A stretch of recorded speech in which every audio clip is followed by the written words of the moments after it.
Rashid Edo Faisal dengan NIM 252, Azia Kepita dengan NIM 253, Kezia Lulu Maribeth dengan NIM 264, dan saya sendiri Diki Saputra dengan NIM 278. Untuk materi selanjutnya dipersilakan.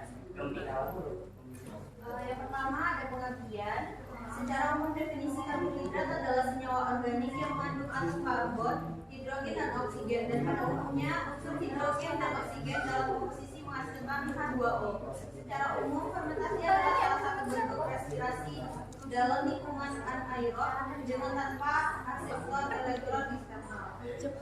Dua, pembagian. Menurut Tirani pada tahun 2017 terdapat beberapa pembagian senyawa karbohidrat. Satu, monosakarida terdiri atas 1 unit gula. Dua, oligosakarida terdiri atas 3 sampai 10 unit gula. Tiga, disakarida terdiri atas 20 unit gula. Empat, polisakarida terdiri lebih dari 10 unit gula. Materi berikutnya akan dijelaskan oleh Ibu. Baik, materi selanjutnya itu metode. Waktu dan tempat ada di Lab Fisiologi Tanaman Fakultas Pertanian Universitas Jambi.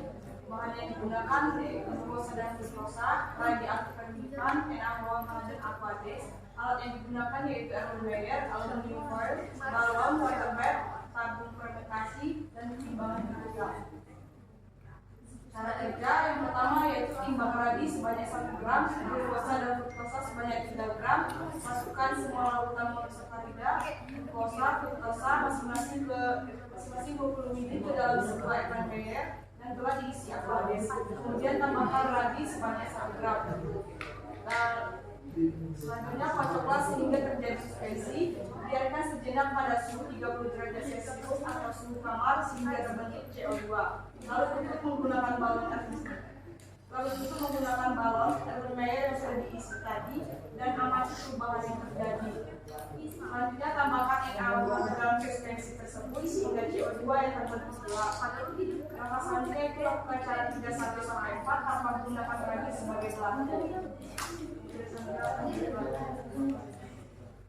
Baik, saya di sini akan melanjutkan hasil. Teman-teman bisa melihat tabel hasil, yaitu ada larutan sakarida. Yang isinya ada satu glukosa kontrol hasil yang terjadi perubahan. Yang nomor 2, glukosa tambah ragi membesar dan mengembang. Memiliki perkembangan dari hasil tadi. Lanjut lagi nomor 3, fruktosa tidak terjadi perubahan. Yang nomor 4 yaitu fruktosa ditambah ragi membesar dan mengembang. Baik. Nah, pada pembahasan ini glukosa dan fruktosa masing-masing diisi ke dalam Erlenmeyer. Semua Erlenmeyer ditutup dengan balon agar larutan tersebut tidak lagi terkontaminasi dengan udara, sebab fermentasi nantinya berlangsung secara anaerob atau tanpa udara. Selanjutnya didiamkan, tolong teman-teman. Selanjutnya didiamkan pada suhu 30 derajat Celcius. Karena pada suhu kamar mikroba dalam ragi dapat bekerja optimal. Jika suhu terlalu tinggi atau terlalu rendah, dikhawatirkan mikroba tersebut akan rusak. Karbon dioksida menyebabkan larutan mengembang seperti glukosa. Selain itu, berbeda dengan larutan fruktosa kontrol karena tidak ada interaksi antar ragi. Akibatnya tidak ada pembentukan etanol dan karbon dioksida yang mencegah balon mengembang. Baik, diserahkan ke moderator. Terima kasih.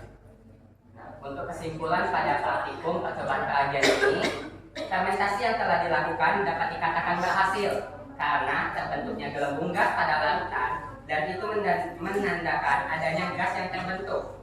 Banyaknya ragi yang digunakan mempengaruhi cepat atau lambatnya proses fermentasi.